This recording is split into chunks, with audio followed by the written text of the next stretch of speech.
Nous vous invitons à vous abonner si ce n'est pas encore fait, à activer la cloche pour être au courant de nos prochaines vidéos, à nous suivre sur nos réseaux Facebook, Instagram, adventiste.mq. Bon visionnage et prenez soin de vous. Vous avez besoin d'aide. Vous souhaitez vous entretenir avec un pasteur, un psychologue, un conseiller en relations d'aide. La cellule d'écoute de la Fédération des Églises adventistes du 7e jour de la Martinique est à votre disposition, 7 jours sur 7, de 8h à minuit, au 0805 288 394. Cet appel est gratuit.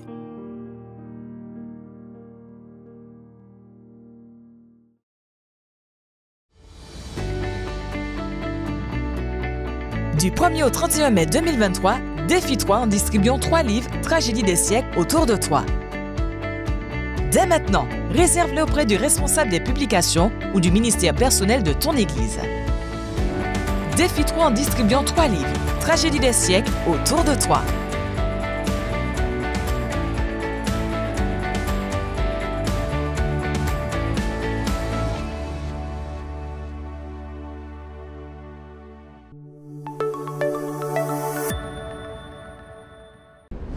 Comment le Christ a-t-il pu prétendre que la pauvre veuve avait donné plus que tous les autres, alors que c'est elle qui avait donné le moins?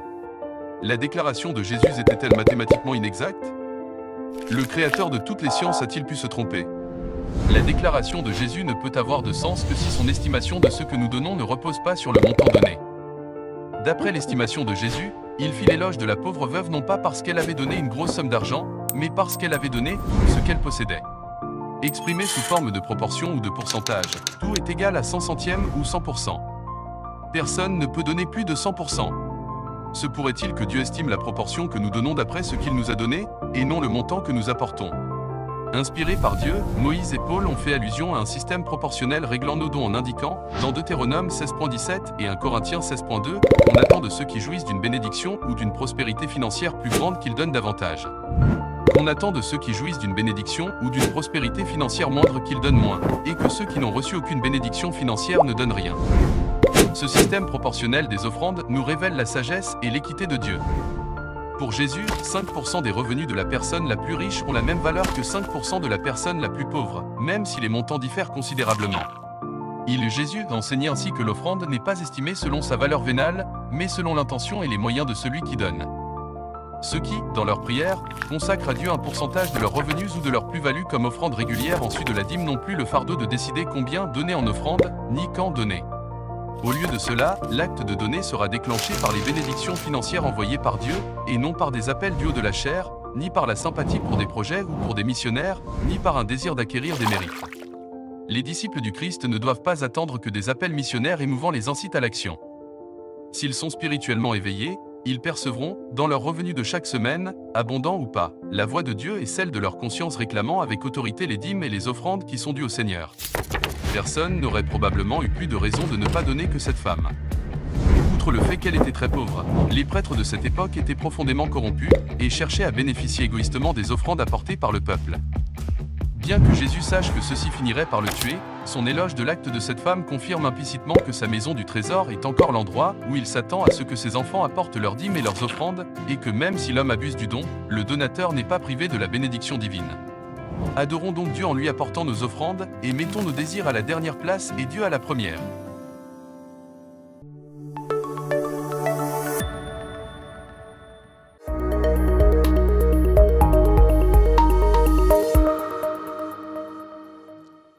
Je vous salue fraternellement en Jésus-Christ. Notre réflexion se porte sur le pouvoir du Christ. J'ai tout pouvoir. Il y a souvent une pensée que nous répétons, de dire qu'il est préférable de s'adresser à Dieu plutôt qu'à ses saints, car avec Dieu, nous avons la réponse tout de suite et il n'y a pas d'intermédiaire entre lui et nous. Alors, adressons-nous à celui qui a tout pouvoir, celui qui peut faire tout pour nous et nous pouvons nous rapprocher de lui tel que nous sommes. J'ai vu, et je m'arrête sur les discours du Christ. Lorsque le Christ commence son ministère, lorsqu'il est sur cette terre, il voudrait s'adresser à chacun de nous. Et dès le départ, il va commencer son intervention, il va commencer sa relation avec nous par ce grand discours en nous disant que le royaume de Dieu est au milieu de nous. Il est là, il est présent et il sera toujours avec nous. Après cela, qu'il soit présent avec nous, il nous invite à être heureux. Il nous dit « Sois heureux, car Dieu te reçoit dans ta faiblesse. » Et là aussi, il va t'interpeller. Il m'interpelle en disant « Je suis l'agneau pascal qui ôte le péché du monde. » Alors, je voudrais te dire que Jésus est ton sauveur. Jésus est notre sauveur. Jésus veut être avec toi dans ta barque. Et quel que soit ce qui se produira, quel que soit ce qui arrivera, il sera toujours là. Matthieu, chapitre 8, et au verset 23, nous dit ces paroles. Il monta dans la barque et ses disciples le suivirent.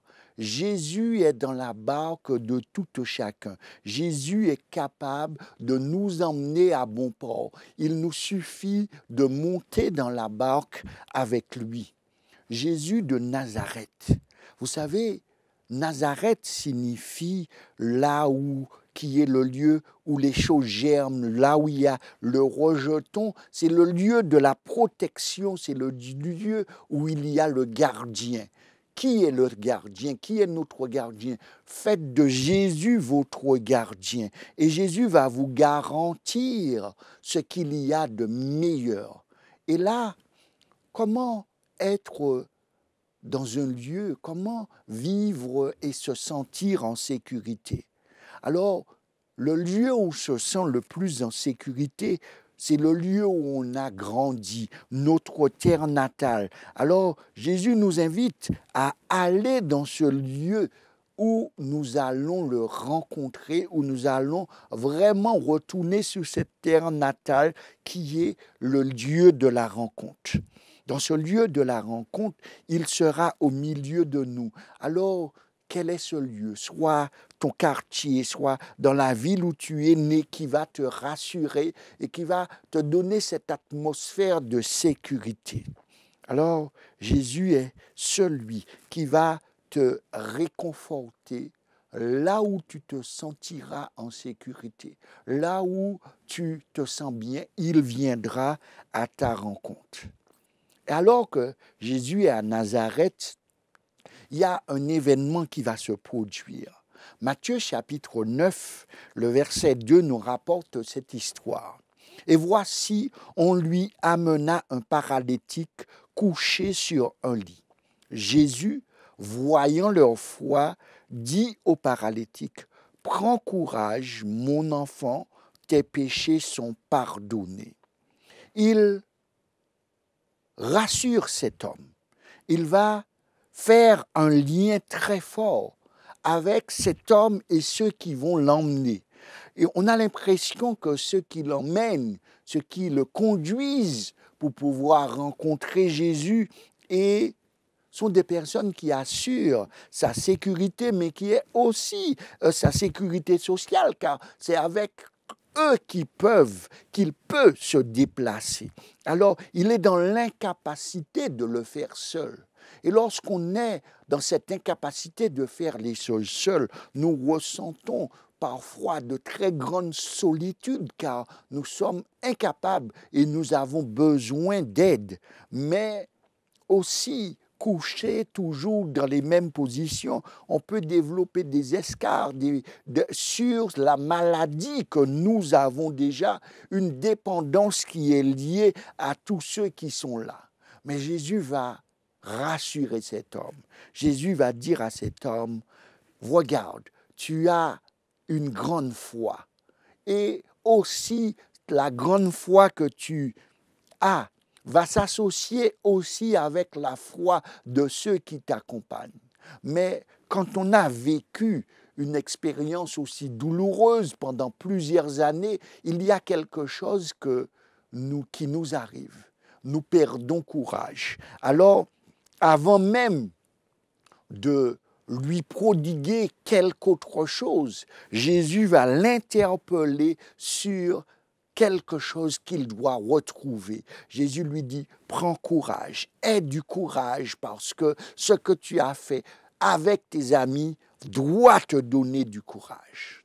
Mais au-delà de ce courage, il est venu pour une chose, retrouver la guérison.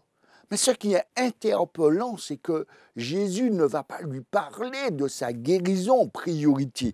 Il va lui dire, mon enfant, tes péchés sont pardonnés. Jésus veut rétablir cet homme. Jésus veut que cet homme devienne un miracle de la vie, un miracle de la vie éternelle qui lui est offert à partir du fait que Dieu lui offre le pardon éternel. Et Jésus va lui donner aussi le statut qu'il pensait avoir perdu. Jésus lui dit, prends courage, mon enfant, tu es un enfant de Dieu.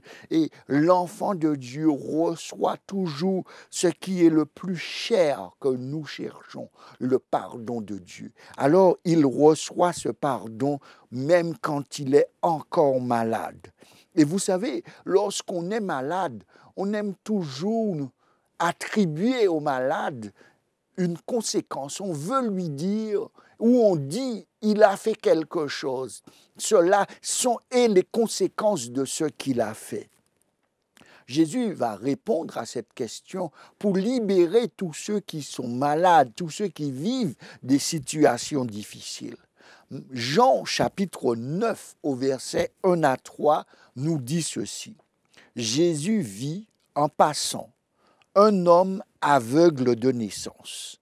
Ses disciples lui firent cette question.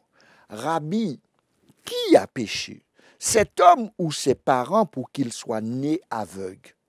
Jésus répondit, ce n'est pas que lui ou ses parents aient péché, mais c'est afin que les œuvres de Dieu soient manifestes en lui. Et là, le Christ corrige cette habitude, cette nouvelle voie qu'on avait tracée qui n'est pas correcte. Et c'est pour cela, toute voie qui n'est pas correcte, qui est contraire à Dieu, lorsqu'il est sur cette terre, il dit, il vous a été dit, mais moi je vous dis. Jésus corrige ce qui a été dit. Jésus nous rappelle que ce qui a été dit est faux. Ce qui est vrai, c'est que ce n'est pas pour les conséquences du péché ou de son péché ou celle de ses parents, mais pour que nous puissions faire les œuvres de Dieu devenir manifestes dans notre vie. Alors, Dieu produit l'extraordinaire pour que nous puissions lui montrer, pour que nous puissions montrer à ceux qui sont autour de nous les voies les plus excellentes, celles de Dieu. Alors, Jésus s'approche. Matthieu 28, verset 18. Jésus s'étant approché, leur parla ainsi. Tout pouvoir m'a été donné dans le ciel et sur la terre. Alors, comment ne pas accepter la guérison? Comment ne pas croire? Comment ne pas s'approcher d'un homme, d'un Dieu qui a tout pouvoir là aujourd'hui, qui a tout pouvoir dans le ciel, mais qui a tout pouvoir sur cette terre. Et ce tout pouvoir, il veut le partager avec toi. Et ce tout pouvoir, comment tu le partages? Comment tu l'annonces? Jésus te donne la vie, Jésus te dit, rends aussi la vie des autres belle.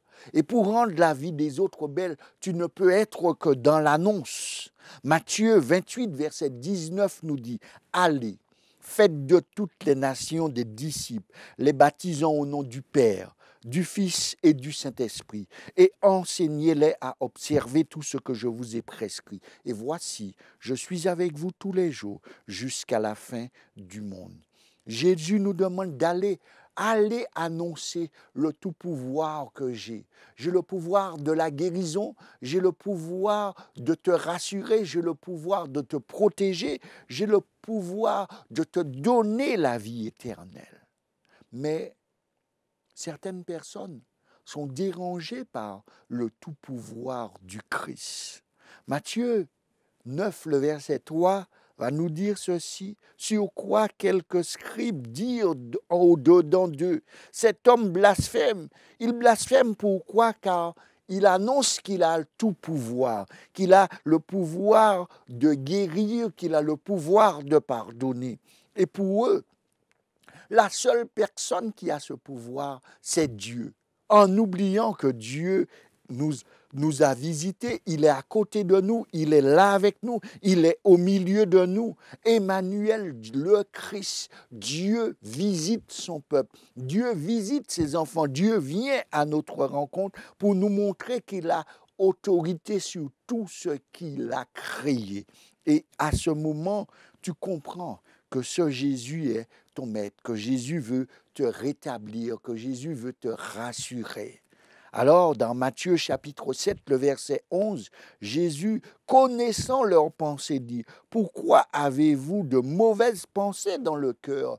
Pourquoi avez-vous cette pensée de ne pas me reconnaître, de ne pas reconnaître que je suis venu pour vous libérer, que je suis venu pour te donner tout ce dont tu as besoin? » Mais je ne veux pas l'accepter. Je ne veux pas accepter Jésus.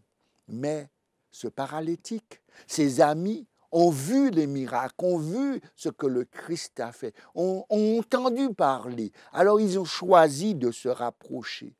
Alors, chers amis, je voudrais vous inviter à avoir des amis sincères, des amis qui vous emmènent à la rencontre de Jésus, des amis qui vous donnent les moyens de rencontrer Jésus, des amis qui s'unissent à vous et qui font qu'on n'a jamais vu et on voit une grande foi s'associer, celle de vos amis et les vôtres, pour pouvoir retrouver la guérison, mais recevoir le pardon de Dieu.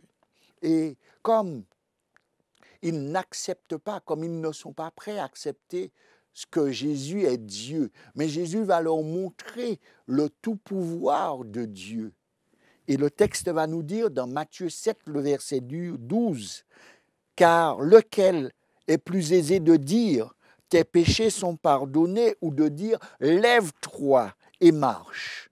Jésus leur met face à un dilemme, Jésus leur met face à un vrai questionnement qui est de leur dire « Vous n'êtes pas prêts à accepter que j'ai le pouvoir de pardonner, mais est-ce que vous êtes prêts à reconnaître ce qui est en train de se faire, que cet homme aujourd'hui qui était paralysé maintenant marche ?» Car il y avait une éthique où on pouvait guérir dans les 6 jours de la semaine, mais le 7e jour, le fait de faire le bien était un péché, c'était travailler, alors on laissait des gens dans des situations. Et Dieu est venu nous montrer, tous les jours nous sommes d'accord, nous sommes prêts et il veut que nous fassions le bien. Il veut que nous rendons la vie des autres heureux. Et c'est pour cela que sur la terre, lorsqu'il est là, il dit, il vous a été dit, mais moi je vous dis, faites le bien, rendez la vie des gens heureux, soyez de ceux qui investissent. Et là, nous allons choisir d'investir à rendre la vie des autres heureux. Matthieu 9, verset 6 me dit, « Or, afin que vous sachiez que le Fils de l'homme a sur la terre le pouvoir de pardonner les péchés, lève-toi, dit-il au paralytique, prends ton lit et va dans ta maison. » Alors, nous avons des amis qui nous aiment, qui unissent leur foi à notre foi. Et ces amis qui ont choisi d'unir leur foi à notre foi, ils ont choisi d'enlever le toit de la maison. Ils ont choisi de faire l'impossible pour te faire rencontrer Jésus. Ils ont uni leur foi et ils savaient que le fait de t'emmener à la rencontre de Jésus, le fait d'enlever ce toit et de te descendre, que le Christ serait ému de compassion. Et là, dans cette compassion, dans cet amour infini, il te propose une chose. Il te dit, tes péchés sont pardonnés. Et à ceux qui ne veulent pas l'accepter, à ceux qui disent que je suis en train de blasphémer, que je suis ce Dieu que tu ne veux pas recevoir, alors je te montre le pouvoir que j'ai. J'ai le pouvoir de guérir cet homme. Et j'invite à cet homme à rentrer à la maison, à rentrer dans sa maison, à annoncer à ceux qui sont autour de lui, à ceux qui ont grandi, à ceux qui l'ont vu paralysé, de leur montrer qu'ils ont vu ce que Jésus a fait. Alors, cet homme va faire quoi? Il se leva et il alla dans sa maison. Dieu veut que tu retournes dans ta maison apaisé. Dieu veut que tu retournes dans ta maison guéri. Dieu veut te sauver. Dieu veut te donner la vie éternelle. Et pour te donner la vie éternelle, il te dit, mon enfant, tes péchés sont pardonnés. Et ceux qui sont dans l'incrédulité, qui ne veulent pas voir, qui ne veulent pas croire que Dieu a tout pouvoir, il va lui montrer, il va montrer aux scribes, il va montrer aux pharisiens, il va nous montrer son tout pouvoir. Il va dire, lève-toi et marche. Alors, je voudrais t'inviter à avoir de vrais amis. Je voudrais vraiment que tu t'unisses avec tes amis autour du Christ, que vous unissez votre foi pour pouvoir avancer, pour pouvoir aller à la rencontre de Dieu, pour rendre l'impossible possible, enlever les toits des maisons, faire ce qui est interdit pour pouvoir ramener vos amis, pour pouvoir connaître Jésus.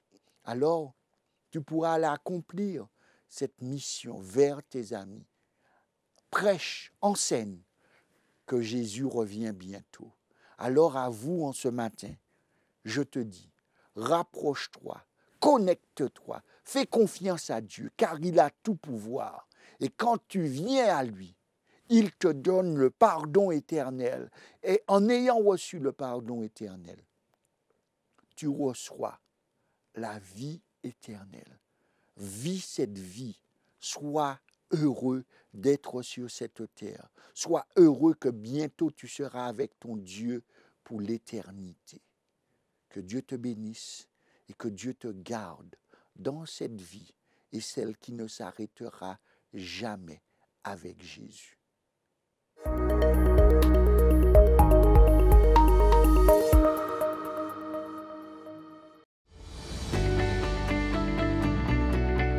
Du 1er au 31 mai 2023, défie-toi en distribuant 3 livres Tragédie des siècles autour de toi. Dès maintenant, réserve-les auprès du responsable des publications ou du ministère personnel de ton Église. Défie-toi en distribuant 3 livres Tragédie des siècles autour de toi.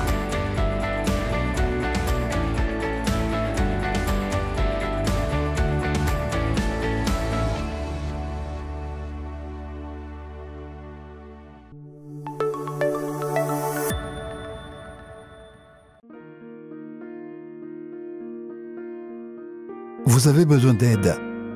Vous souhaitez vous entretenir avec un pasteur, un psychologue, un conseiller en relation d'aide.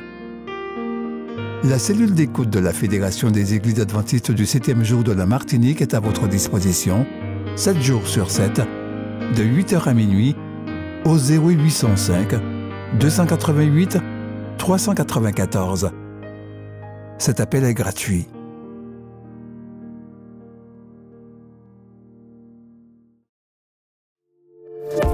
N'oubliez pas de vous abonner si ce n'est pas encore fait, de liker et de partager avec vos amis si cela vous a plu. À bientôt pour une prochaine vidéo.